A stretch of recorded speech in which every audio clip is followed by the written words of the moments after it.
তার গাল ভর্তি দাঁড়ি এবং মাথা ভর্তি চুল ছিল। সে বলতেছে আমরা নাকি ধর্ম ব্যবসায়ী, আমরা ধর্ম ব্যবসা করে খাই। আমি আপনাদেরকে এটা বলতে চাই, ধর্ম ব্যবসায়ী কি আমরা নাকি ধর্ম ব্যবসায়ী সে? দেখুন তার দিকে, সে এক সময় ধর্মকে বিক্রি করে, তার মুখে দাঁড়িয়ে রাখছিল, গায়ে জুব্বা ছিল, মাথায় টুপি ছিল, মাথাতে চুল ছিল, সবই সুন্নত তরিকায় ছিল। সে ধর্মকে পুঁজি করে সে তাকে আইনের আওতা থেকে দূরে রাখছিল। যখন স্বৈরাচার হাসিনা ক্ষমতার থেকে চলে গেল, তখন সে আবার তার পূর্বের রূপ ফিরে আসলো। মুখের এত লম্বা লম্বা নবীর সুন্নতের দাড়িগুলাকে সে ফেলে দিল, গায়ের জুব্বা ফেলে দিল, মাথার টুপিটা ফেলে দিল। সে বলতেছে হুজুররা হচ্ছে ধর্ম ব্যবসায়ী। তাহলে ধর্ম ব্যবসায়ী কি হুজুররা ছিল নাকি সে নিজে ধর্ম ব্যবসায়ী?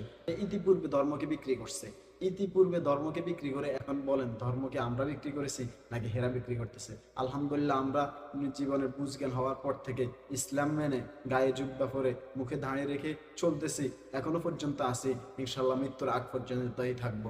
আমরা কখনো এই এই জিনিসের ভয়ে, এই দালালির ভয়ে, মামলার ভয়ে, টাকার জন্য, এর জন্য নিজের সুরতকে কখনো পরিবর্তন করবো না ইনশাআল্লাহ। যেখানে যে কথা বলা দরকার, যেখানে যেটা হক কথা বলা দরকার, ওটাই বলবো।